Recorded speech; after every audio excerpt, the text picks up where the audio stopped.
आसन पर बिठाला। आसन पर बिठाने के बाद और आज पूतना के लिए मक्खन मिश्री मिठाई ला करके रख दी और कही खाइए। माता कहने लगी कैसे खाऊं, क्योंकि वो तो राक्षसी है। पूतना अपनी और स्तनों से जहर लगा के गई हैं और सोच रही हैं कि अपने स्तनों से जब मैं दूध पिलाऊंगी ना तो कृष्ण को मार दूंगी, क्योंकि जहर लगा लिया है। लेकिन मैं दूध पिलाऊं कैसे? ऐसे थोड़ी ना पिला सकते हैं किसी के बेटे को। माता जसोदा बड़ी सीधी है। माता जसोदा कहने लगी तुम्हारे पति क्या करते हैं? कि हमारे पति पंडिताई करते हैं, पूजा पत्री का काम करते हैं। और तुम क्या करती हो?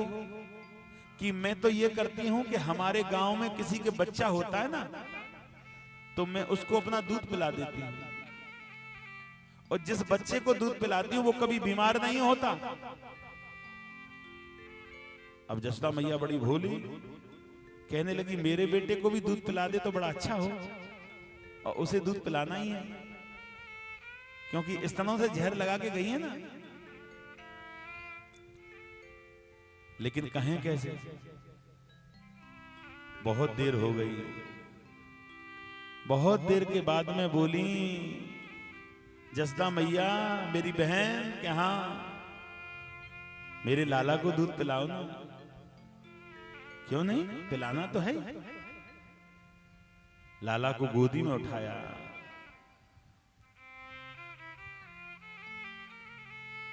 और गोदी में उठा करके दूध पिलाने लगी। जब दूध पिलाने लगी तो भगवान बड़े भोले हैं, इतने कृपालु हैं, इतना भोला है गोविंद, इतना पागल है तुम्हारे प्रेम का। तुमने सच्चे भाव से अगर उससे प्रेम कर लिया तो वो तुम्हारा हो जाएगा। इतना भोला भगवान कृष्ण माता रूप में दूध पी रहे हैं, माता भाव से। और माता भाव से कब तक दूध पिया? जब तक दूध निकला, और दूध निकलना बंद हो गया तो राक्षसी भाव से उसके प्राणों को खींच रहे हैं। आहा, मति मारे रे छलिया,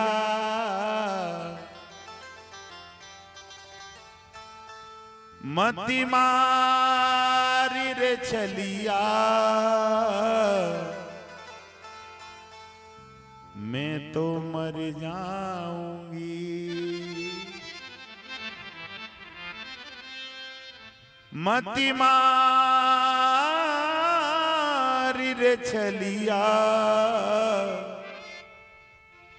मैं अब मर जाऊंगी। भगवान प्राणों को खींच रहे हैं। आहा, जब प्राणों को खींचा। अच्छा, भागवत में लिखा है कि जब कोई राक्षस अपना रूप बदल लेता है ना, और जब उसकी मृत्यु का समय आता है तो वो असली रूप में आ जाता है। पूतना असली रूप में आ गई। आहा,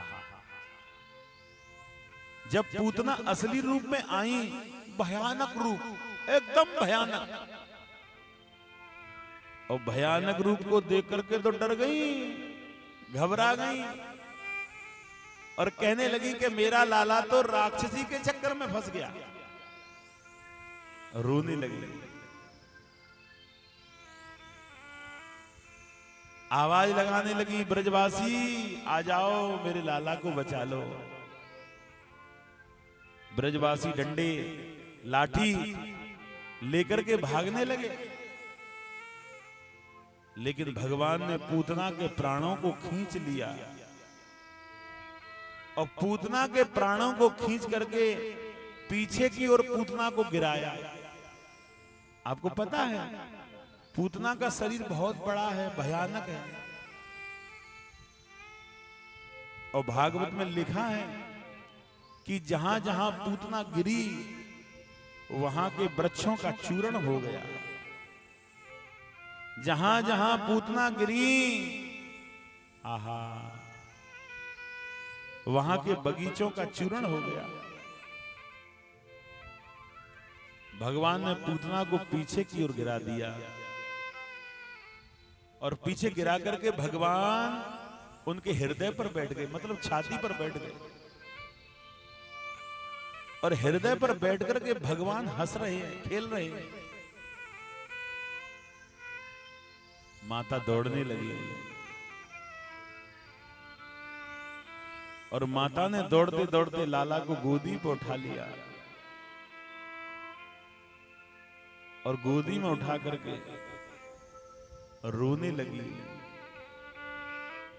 माता इतनी भोली है, माता ने 1 किलो मिर्च ली और 1 किलो मिर्च लेके लाला के ऊपर घुमाई। हमारे ब्रज में माताएं लाला को उसका नजर लग जाती है ना, तो एक नजर तारने का काम करती हैं। 1 किलो मिर्च ली, लाला के ऊपर घुमाई और अग्नि में डाल दी और कही कि लाला को किसी की नजर नहीं लगी। इधर में पूतना जब मर गई तो पूतना का शरीर बहुत बड़ा है। अब पूतना का दाग संस्कार कैसे करें? ब्रजवासी कहने लगे पूतना का दाग संस्कार तो करना है, लेकिन पूतना का पहले कल्याण करना चाहिए। आप सभी ब्रज में गए हैं, वृंदावन गए हैं क्या? वृंदावन में किस चीज से कल्याण होगा बताइए?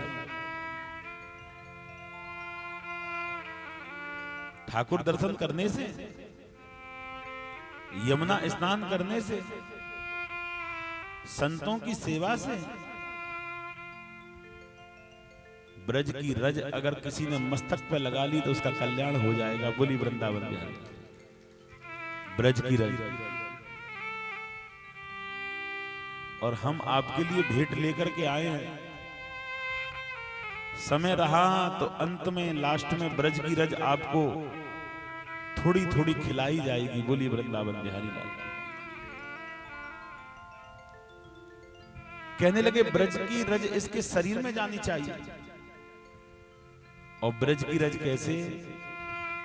पूतना के पैरों को पकड़ा और ब्रज की रज में खींचने लगे। हर शरीर के अंगज में ब्रज की रज लग गई और पूतना का शरीर बहुत बड़ा है। पूतना के शरीर को काटने लगे और काट करके शरीर के 7 भाग कर दिए और 7 भाग करके पूतना का दाग संस्कार करके और कल्याण कर दिया। बोली वृंदावन बिहारी लाल की।